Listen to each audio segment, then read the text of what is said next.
श्रीवेदपुरुषाय नमः। अथ संक्षिप्तरुद्रीपाठः। हरिः ॐ।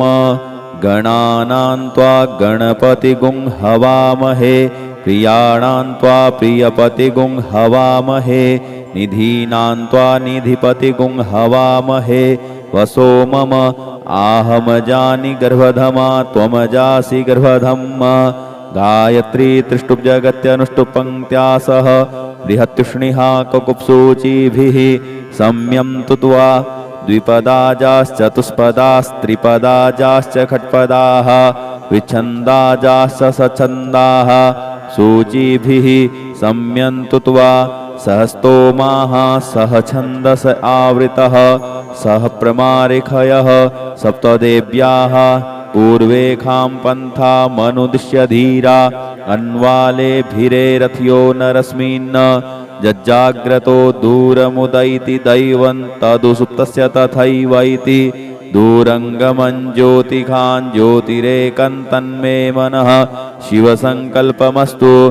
येन कर्माण्यपसो मनीखिणो यज्ञे कृण्वन्ति विदधे खुधीराः यदपूर्वं जक्षमन्तः प्रजानां तन्मे मनः शिवसङ्कल्पमस्तु यत्प्रज्ञानमुत चेतो धृतिश्च ज्योतिरन्तरमृतं प्रजासु यस्मान्नरिते किञ्चन कर्म क्रियते तन्मे मनः शिवसङ्कल्पमस्तु येनेदं भूतं भुवनं भविष्यत्परिगृहीतममृते न सर्वं येन यज्ञस्तायते सप्तहोता तन्मे मनः शिवसङ्कल्पमस्तु यस्मिन् ऋचः साम जजो गुंखि यस्मिन् प्रतिष्ठिता रथनाभाविवाराः यस्मिन् चित्तगुं सर्वमोतं प्रजानां तन्मे मनः शिवसङ्कल्पमस्तु सुखारथिरस्वान्निव जन्मनुख्या नेनीयते भीषुभिर्वार्जिन इव हृत्प्रतिष्ठं यदजिरञ्जविष्ठं तन्मे मनः शिवसङ्कल्पमस्तु। हरिः ॐ। सहस्रशेरेखा पुरुषः सहस्राक्षः सहस्रपात्तः स भूमिगुं सर्वतः स्मृत्वात्यतिष्ठद्दशाङ्गुलं पुरुष एवेदगुं सर्वं यद्भूतं यच्च भाव्यम् उतामृतत्वशेषानो यदन्ये नातिरोहति एतावानस्य महिमातो जायांस्य पुरुषः पादोष्य विश्वाभूतानि त्रिपादश्यामृतं दिवि त्रिपादूर्ध्व उदयत्पुरुषः पादोषेह भवत् पुनः ततो बिख्वङ्गक्रा मत्सासनानसने अभि ततो विराट जायत विराजो अधिपुरुषः स जातो अत्यरिच्यत पश्चात् भूमिमथो पुरः तस्माद्यज्ञा सर्वहुतः संभृतं प्रखदाज्यम् पशुस्तांसक्रे वायव्या नारण्या ग्राम्या सजे तस्माद्यज्ञा सर्वहुतरिचः सामानि जग्गिरे छन्दागुंसि जग्गिरे तस्माद्यजुस्तस्माद्दजायत तस्माद्दस्वा अजायन्त जे केचोभयादतः गावोह जग्गिरे तस्माज्जाता अजावयः तं यज्ञं बर्हिः प्रोक्षन् पुरुषं जातमग्रतः तेन देवा अयजन्त साध्यारिखजश्च जे यत्पुरुषं व्यदधुः कतिधाव्य कल्पयन् मुखं किमस्यासीत् किं बाहु किमोरुपादा उच्येते ब्राह्मणोऽस्य मुखमासीत् बाहुराजन्यः कृतः ऊरु तदस्य यद्वैश्यः पदव्याङ्गुं शूद्रो अजायत चन्द्रमा मनसो जातचक्षोः सूर्यो अजायत श्रोत्राद्वायुश्च प्राणस्य मुखादग्निरजायत नाभ्या आसीदन्तरिक्षगुं शीष्णोर्द्यौहौ समवर्तत पद्भ्यां भूमिर्दिशः श्रोत्रात् तथा लोकान् अकल्पयन् यत्पुरुषेण हविखा देवा यज्ञमतन्वत वसन्तो स्यासीदाज्यं ग्रीष्म इद्मः शरद्धभिः सप्तास्यासन् परिधयस्त्रिः सप्तसमिधः कृताः देवा जदज्ञन्तन्वानान् अवध्नन् पुरुखं पशुम् जदनेन जदनेमयजन्त देवास्तानि धर्माणि प्रथमा न्यासन्नो ते हनाकं महिमानः सचन्त यत्र पूर्वे साध्याः सन्ति देवाः अद्भ्यः संभृतः पृथिव्यैरसाश्च विश्वकर्मणः समवर्तताग्रे तस्य त्वष्टा विदधध्रूपमेति तन्मर्तस्य देवत्वमाजानमग्रे वेदाहमेतं पुरुखं महान्तमादित्यवर्णन्तमशः परस्तात् तमेव विदित्वाति मृत्युमेति नान्यः पन्था विद्यते यनाय प्रजापतिश्चरति गर्भे अन्तर्जायमानो बहुधा विजायते तस्य योनिं परिपश्यन्ति धीरास्तस्मिन् हतस्थुर्भुवनानि विश्वा जो देवेभ्य आतपति जो देवानां पुरोहितः पूर्वो जो देवेभ्यो जातो नमो रुचाय ब्रह्मये रुचं ब्राह्मं जनयन्तो देवा अग्रे तदब्रुवन्न जस्त्वेवं ब्राह्मणो विद्या तस्य देवा असन्वसे श्रीश्च ते लक्ष्मीश पत्न्यां बहोरात्रे पार्श्वे नक्षत्राणि रूपमश्विनौ व्यात्तम् इष्णन्निखाण मुम्म इखाण सर्वलोकम् इखाण हरिः ॐ ॐ भूः ॐ भुवः ॐ स्वः ॐ नमस्ते रुद्रमन्यव उतोत इखवे नमः बाहुभ्यामुतते नमः जाते रुद्रशिवा तनूरघोरा पापकासिनी तया नस्तन्वा सन्तमया गिरिसन्ताभिचाकसीः जामिखुं गिरिसन्तहस्ते बिभर्षस्तवे शिवाङ्गिरितृताङ्कुरुमा हि गुंसीः पुरुखं जगत् शिवेन वचसा त्वाग्गिरिसाच्छा वदामसि जथानः सर्वमिज्जगदयक्ष्मगुं सुमना असत अद्यवोचदधिवक्ता प्रथमो देव्योऽभिखक अहिश्च सर्वाञ्जं भयंस सर्वाश्च जातु धान्योद्धराचिः परासुव असौ जस्ताम्रो अरुण उत बभ्रुः सुमङ्गलः जे चैन गुं रुद्रा अभितो दिक्षुश्रिताः सहस्रशो वैखा गुंहेट ईमहे असौ जो वसर्पति नीलग्रीवो विलोहितः उतैनङ्गोपा अदृशन्नदृशन्नुदहार्जः सदृष्टो मृडयातिनः नमोऽस्तु नीलग्रीवाय सहस्राक्षाय मीडुखे अथौजे अस्य सत्त्वानो हन्तेभ्यो करन्नमः प्रमुञ्च धन्वनस्त्वमुभयोराज्ञोर्जाम् जास्यते हस्त इखवः पराता भगवो वप विजन्धनुः कपर्दिनो विशल्यो बाणवा उत अनेसन्नस्य जा इखव आभुरस्य निखङ्गधिः जाते हे त्रिमी दुष्टमहस्ते बभूवते धनुः तयास्मान् विश्वतस्त्वमयक्ष्म्या परिभुज परिते धन्वनो हेतिरस्मान् वृणुक्तु विश्वतः अथौज इखुदिस्तवारे अस्मन्निधेहितम् अवतत्य धनुष्टगुं सहस्राक्षसते खुदे निशीर्य शल्यानां मुखा शिवो नः शुमना भव नमस्त आयुधायानातताय धिष्णवे उभाभ्यामुतते नमो बाहुभ्यां तव धन्वने मानो महान्तमुतमानो अर्वकं मान उक्षन्तमुतमान उक्षितम् मानो बधीः पितरं मोत मातरं मानः प्रियास्तन्नो रुद्ररेरिखः मानस्तोकेतनये मान आयुखिमानो गोकुमानो अश्वेखुरीरिखः मानो वीरानुद्रभामिनो वधीर्ह विखमन्तः सदमित्वा हवामहे हरिः ॐ ऋचं वाचं प्रपद्ये मनोजजुः प्रपद्ये साम प्राणं प्रपद्ये चक्षुः श्रोत्रं प्रपद्ये बागोजः सहौजो मयि प्राणापानौ जन्मे छिद्रं चक्षुखो हृदयस्य मनसो वाति तृणं बृहस्पतिर्मे तद्दधातु सन्नो भवतु भुवनस्य जस्पतिः भूर्भुवः स्वः तत्सवितुर्वरेण्यं भर्गो देवस्य धीमहि धियो यो नः प्रचोदयात् कयानश्चित्र आभुवदूति सदा वृधः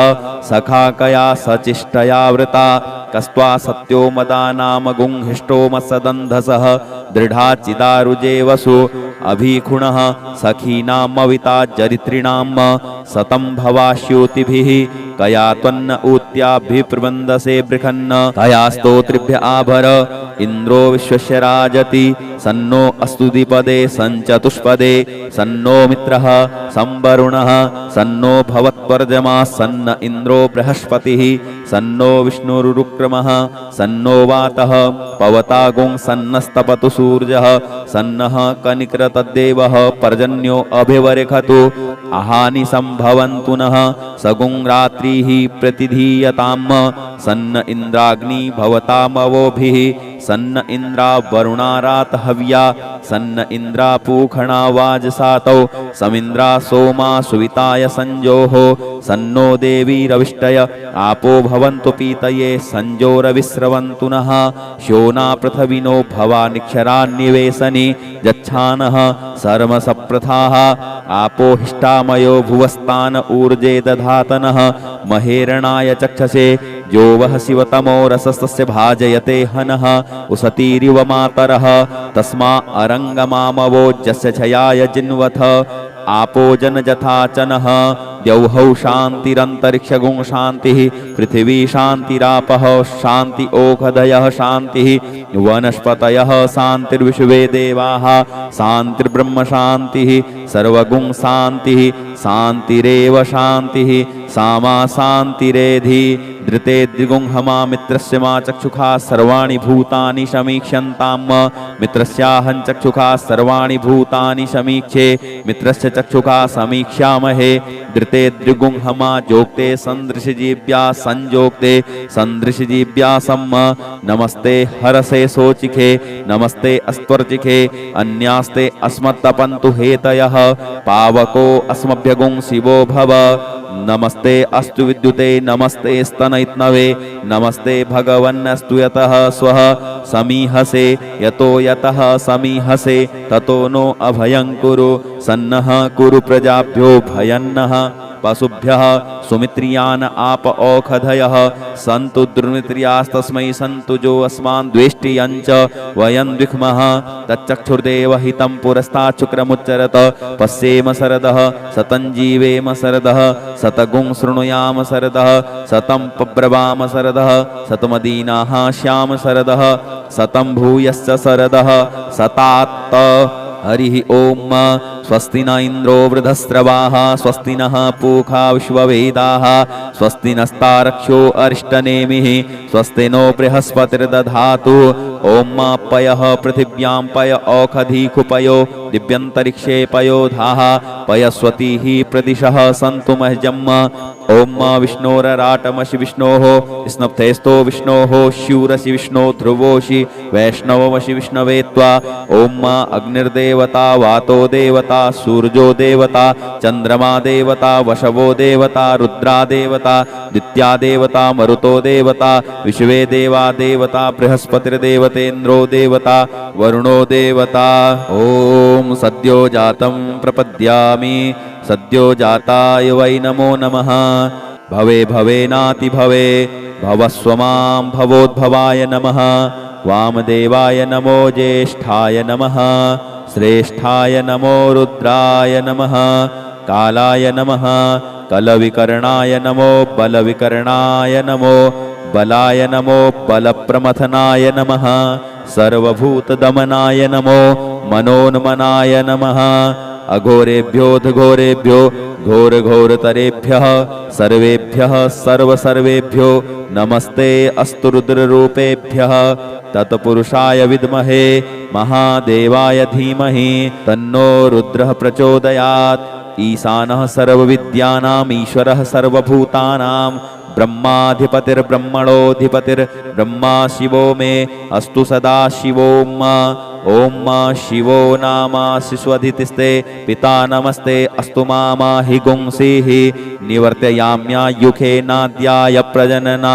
यराय स्पोखाय सुप्रजास्त्वाय सुवीर्याय ॐ विश्वानि देव सवितर्दुरितानि परासुव जद्भद्रं तन्न आसुव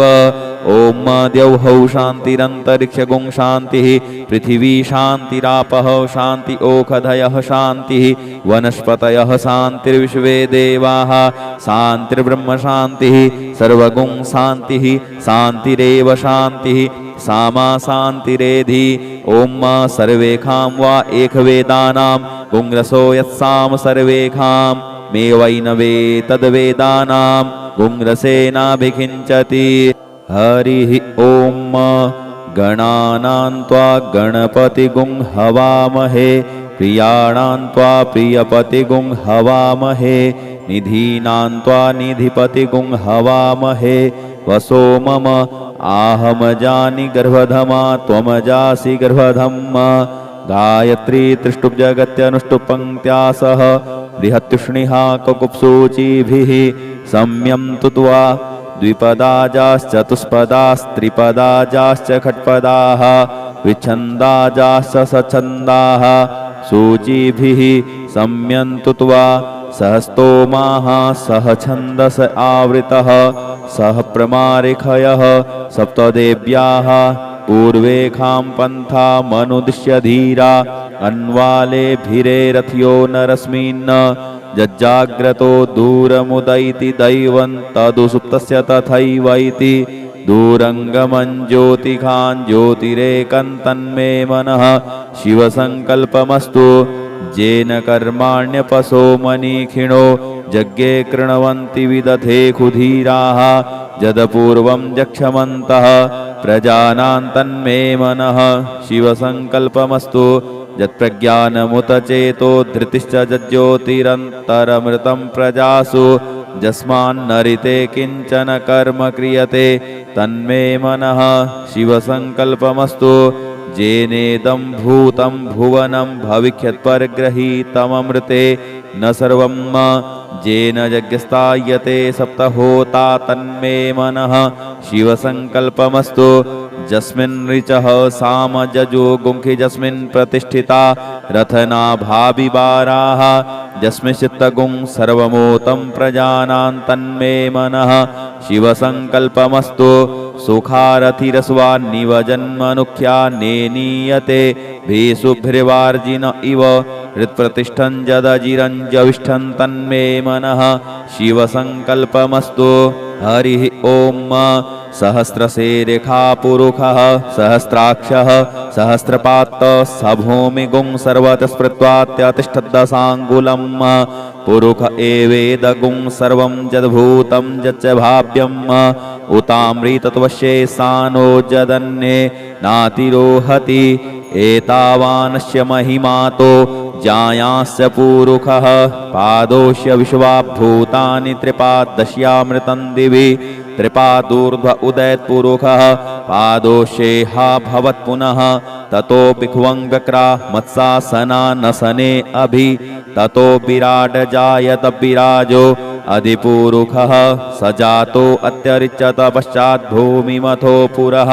तस्माद्यज्ञा सर्वहुतः संभृतं प्रखदाज्यम् पशुस्तांश्चक्रे वायव्या नारण्या ग्राम्याश्च जे तस्माद्यज्ञा सर्वहुतरिचः सामानि जग्गिरे छन्दागुंसि जग्गिरे तस्माद्यजुस्तस्माद्दजायत तस्माद्दस्वा अजायन्त जे केचोभयादतः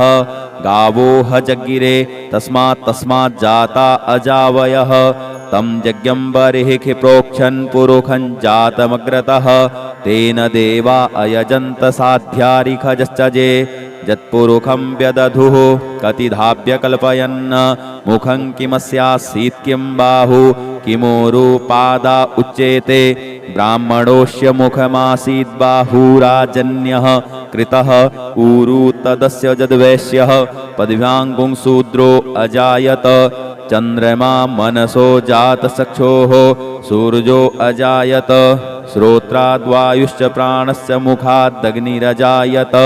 नाभ्या आसीदन्तरिक्षगुं शीष्णोर्द्यौहौ समवर्तत पद्भ्यां भूमिर्दिशः श्रोत्रात् तथा लोकान् अकल्पयन् यत्पुरुषेण हविखा देवा यज्ञमतन्वत वसन्तो स्यासीदाज्यं ग्रीष्म इध्मः शरद्धविः सप्तास्यासन् परिधयस्त्रिः सप्तसमिधः कृताः देवा यदज्ञन्तन्वानान् अवध्नन् पुरुखं पशुं यज्ञेन यज्ञमयजन्त देवास्तानि धर्माणि प्रथमा न्यासन्नो ते हनाकं महिमानः सचन्त यत्र पूर्वे साध्याः सन्ति देवाः अद्भ्यः संभृतः पृथिव्यैरसाश्च विश्वकर्मणः समवर्तताग्रे तस्य त्वष्टा विदधध्रूपमेति तन्मर्तस्य देवत्वमाजानमग्रे वेदाहमेतं पुरुखं महान्तमादित्यवर्णन्तमशः परस्तात् तमेव विदित्वाति मृत्युमेति नान्यः पन्था विद्यते यनाय प्रजापतिश्चरति गर्भे अन्तर्जायमानो बहुधा विजायते तस्य योनिं परिपश्यन्ति धीरास्तस्मिन् हतस्थुर्भुवनानि विश्वा जो देवेभ्य आतपति जो देवानां पुरोहितः पूर्वो जो देवेभ्यो जातो नमो रुचाय ब्रह्मये रुचं ब्राह्मं जनयन्तो देवा अग्रे तदब्रुवन्न जस्त्वेवं ब्राह्मणो विद्या तस्य देवा असन्वसे श्रीश्च ते लक्ष्मीश पत्न्यां बहोरात्रे पार्श्वे नक्षत्राणि रूपमश्विनौ व्यात्तम् इष्णन्निखाण मुम्म इखाण सर्वलोकम् इखाण हरिः ॐ ॐ भूः ॐ भुवः ॐ स्वः ॐ नमस्ते रुद्रमन्यव उतोत इखवे नमः बाहुभ्यामुतते नमः जाते रुद्रशिवा तनूरघोरा पापकासिनी तया नस्तन्वा सन्तमया गिरिसन्ताभिचाकसीः जामिखुं गिरिसन्तहस्ते बिभर्षस्तवे शिवाङ्गिरितृताङ्कुरुमा हि गुंसीः पुरुखं जगत् शिवेन वचसा त्वाग्गिरिसाच्छा वदामसि जथानः सर्वमिज्जगदयक्ष्मगुं सुमना असत अद्यवोचदधिवक्ता प्रथमो दैव्योऽभिखक अहिंश्च सर्वाञ्जं भयंस सर्वाश्च जातु धान्योद्धराचिः परासुव असौ जस्ताम्रो अरुण उत बभ्रुः सुमङ्गलः जे चैनगुं रुद्रा अभितो दिक्षुश्रिताः सहस्रशो वैखा गुंहेड ईमहे असौ जो वसर्पति नीलग्रीवो विलोहितः उतैनङ्गोपा अदृशन्नदृशन्नुदहार्जः सदृष्टो मृडयातिनः नमोऽस्तु नीलग्रीवाय सहस्राक्षाय मीडुखे अथौजे अस्य सत्त्वानो हन्तेभ्यो करन्नमः प्रमुञ्च धन्वनस्त्वमुभयोराज्ञोर्जाम्म जास्यते हस्त इखवः पराता भगवो वप विजन्धनुः कपर्दिनो विशल्यो बाणवा उत अनेसन्नस्य जा इखव आभुरस्य निखङ्गधिः जाते हे त्रिमी दुष्टमहस्ते बभूवते धनुः तयास्मान् विश्वतस्त्वमयक्ष्म्या परिभुज परिते धन्वनो हेतिरस्मान् वृणुत्व विश्वतः अथौज इखुदिस्तवारे अस्मन्निधेहितम् अवतत्य धनुष्टगुं सहस्राक्षसते खुदे निशीर्य शल्यानां मुखा शिवो नः शुमना भव नमस्त आयुधायानातताय धिष्णवे उभाभ्यामुतते नमो बाहुभ्यां तव धन्मने मानो महान्तमुतमानो अर्वकं मान उक्षन्तमुतमान उक्षितं मानो बधीः पितरं मोत मातरं मानः प्रियास्तन्नो रुद्ररेरिखः मानस्तोकेतनये मान आयुखिमानो गोकुमानो अस्वेखुरीरिखः मानो वीरानुद्रभामिनो वधीर्हविखमन्तः सदमित्वा हवामहे हरिः ॐ ऋचं वाचं प्रपद्ये मनोजजुः प्रपद्ये सामप्राणं प्रपद्ये चक्षुः श्रोत्रं प्रपद्ये वागोजः सहौजो मयि प्राणापानौ जन्मे छिद्रं चक्षुखो हृदयस्य मनसो वाति तृणं बृहस्पतिर्मे तद्दधातु सन्नो भवतु भुवनस्य जस्पतिः भूर्भुवः स्वः तत्सवितुर्वरेण्यं भर्गो देवस्य धीमहि धियो यो नः प्रचोदयात् कयानश्चित्र आभुवदूति सदा वृधः सखा कया सचिष्टया वृता कस्त्वा सत्यो मदानाम गुंहिष्टो मत्सदन्धसः दृढाचिदारुजे वसु अभिखुणः सखीनामविता जरित्रिणाम सतं भवाश्योतिभिः कया त्वन्न ऊत्याभिप्रबन्धसे बृखन्न कया स्तोत्रिभ्य आभर इन्द्रो विश्वस्य राजति सन्नो अस्तु द्विपदे सञ्चतुष्पदे सन्नो मित्रः संवरुणः सन्नो भवत्वर्जमा सन्न इन्द्रो बृहस्पतिः सन्नो विष्णुरुक्रमः सन्नो वातः पवतागुं सन्नस्तपतु सूर्यः सन्नः कनिक्रतद्देवः पर्जन्यो अभिवरेखतु अहानि संभवन्तु नः सगुं रात्रिः प्रतिधीयताम् सन्न इन्द्राग्नि भवतामवोभिः सन्न इन्द्रा वरुणारात हव्या सन्न इन्द्रा पूखणा वाजसातौ समिन्द्रा सोमा सुविताय संजोः सन्नो देवी रविष्टय आपो भवन्तु पीतये संजोरविस्रवन्तु नः शोना पृथविनो भवा निक्षरान्निवेशनि यच्छानः सर्वसप्रथाः आपो हिष्टामयो भुवस्तान ऊर्जे दधातनः महेरणाय चक्षसे जो वह शिवतमो रसस्तस्य भाजयते हनः उसतीरिव मातरः तस्मा अरंगमामवो जस्य छयाय जिन्वथ आपो जन जथाचनः द्यौहौ शान्तिरन्तरिक्षगुं शान्तिः पृथिवी शान्तिरापः शान्ति ओषधयः शान्तिः वनस्पतयः शान्तिर्विश्वे देवाः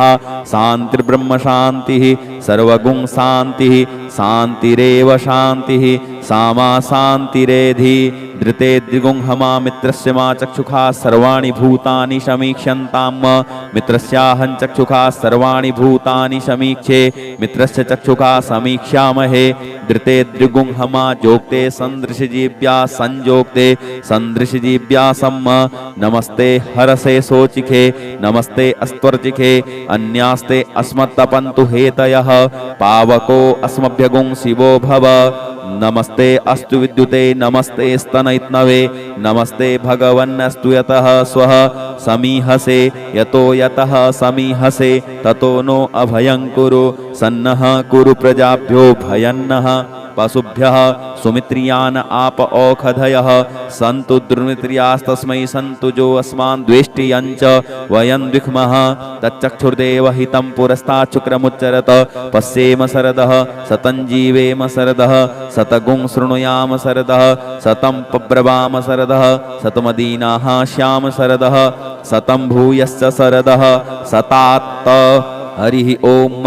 स्वस्ति न इंद्रो वृधस्रवाः स्वस्ति नः पूषा विश्ववेदाः स्वस्ति नस्तारक्षो अरिष्टनेमिः स्वस्ति नो बृहस्पतिर्दधातु ओम पयः पृथिव्यां पय औषधीकुपयो दिव्यन्तरिक्षे पयोधाः पयस्वतीः प्रदिशः सन्तु मह्यम्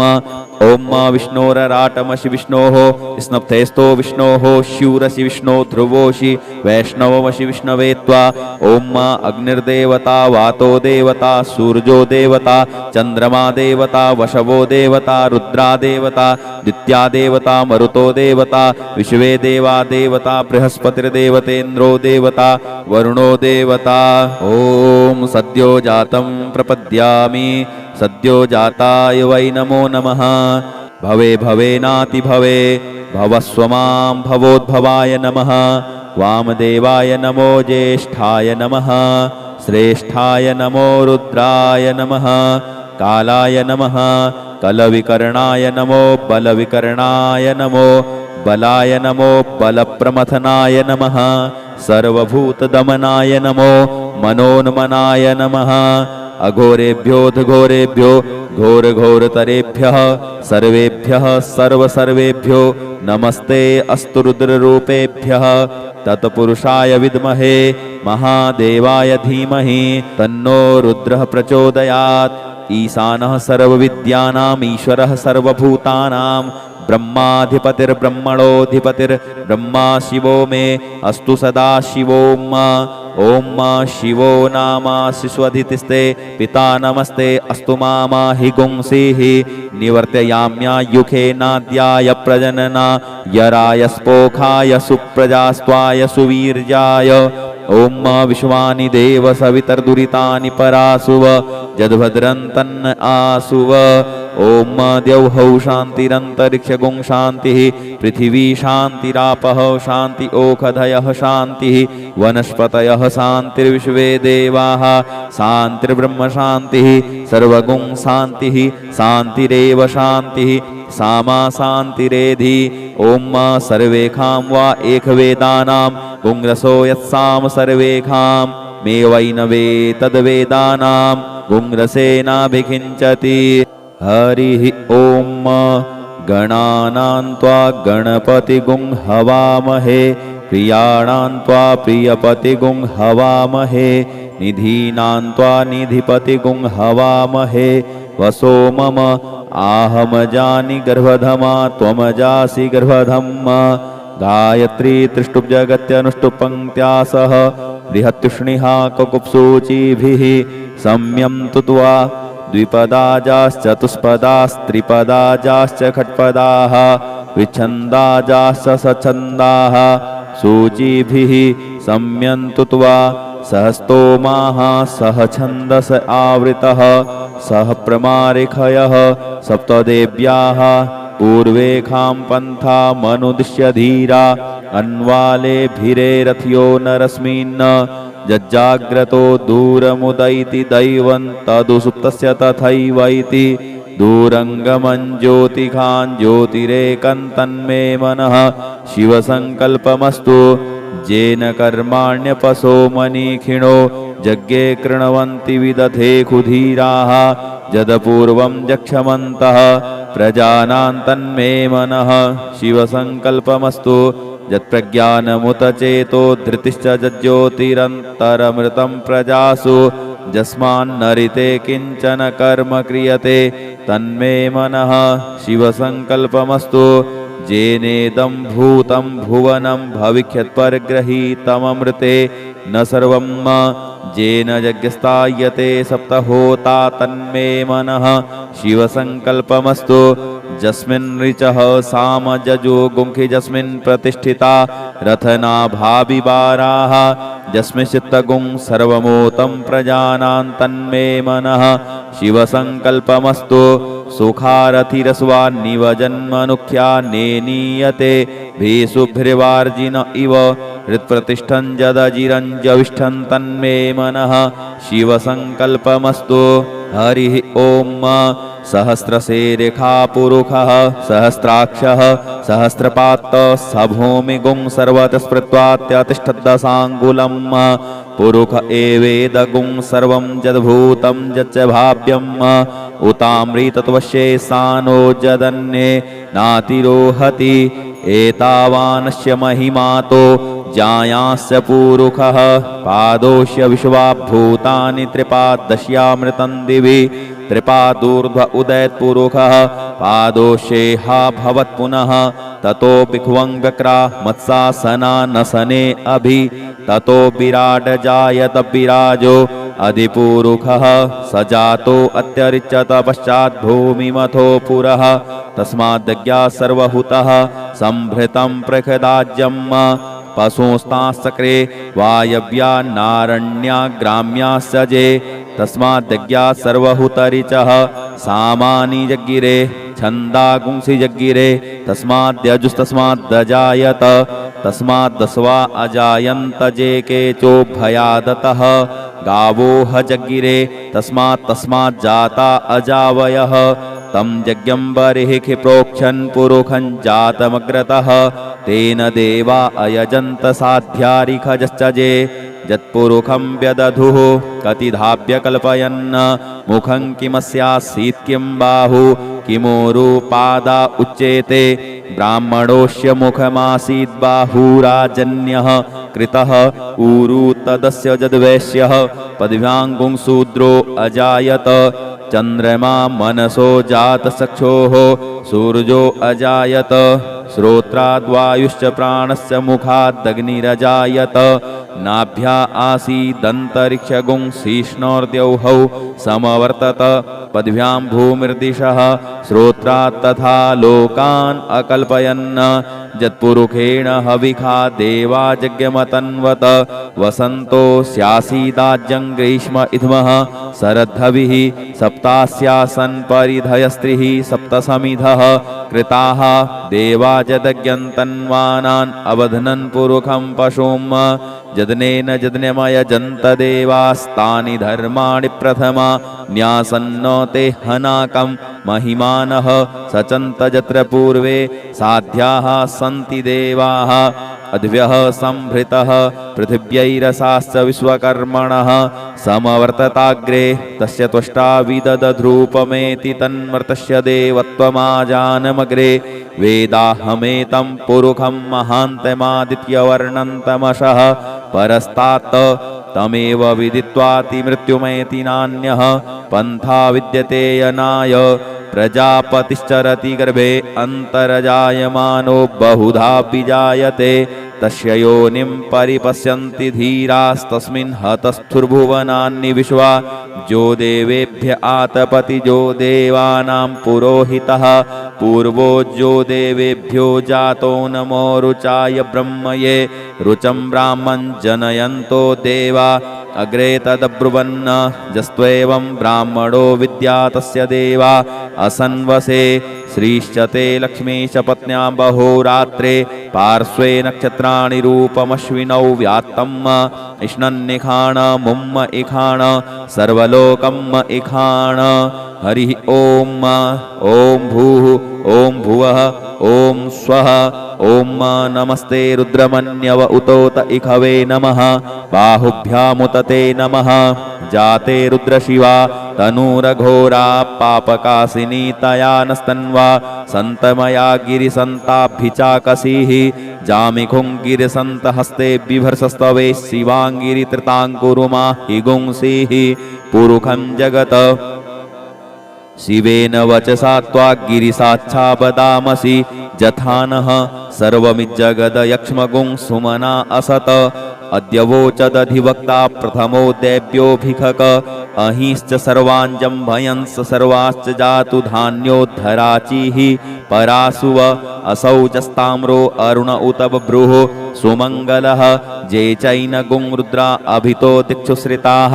सहस्रशो वैखा गुंहेट ईमहे असौजो वसर्पति नीलग्रीवो विलोहितः उतैनङ्गोपा अदृशन्नदृशन्नुदहार्जः सदृष्टो मृडयातिनः नमोऽस्तु नीलग्रीवाय सहस्राक्षाय मीडुखे अथौजे अस्य सत्त्वानो हन्तेभ्यो करन्नमः प्रमुञ्च धन्वनस्त्वमुभयोराग्न्योर्जाम्म जास्यते हस्त इखवः पराता भगवो वप विजन्धनुः कपर्दिनो विशल्यो बाणवा उत अनेसन्नस्य जा इखव आभुरस्य निखङ्गधिः जाते हे त्रिमी दुष्टमहस्ते बभूवते धनुः तयास्मान् विश्वतस्त्वमयक्ष्म्या परिभुज परिते धन्वनो हेतिरस्मान् वृणुक्तु विश्वतः अथौज इखुदिस्तवारे अस्मन्निधेहितम् अवतत्य धनुष्टगुं सहस्राक्षसते खुदे निशीर्य शल्यानां मुखा शिवो नः शुमना भव नमस्त आयुधाया नातताय धिष्णवे उभाभ्यामुतते नमो बाहुभ्यां तव धन्मने मानो महान्तमुतमानो अर्वकं मान उक्षन्तमुतमान उक्षितं मानो बधीः पितरं मोत मातरं मानः प्रियास्तन्नो रुद्ररेरिखः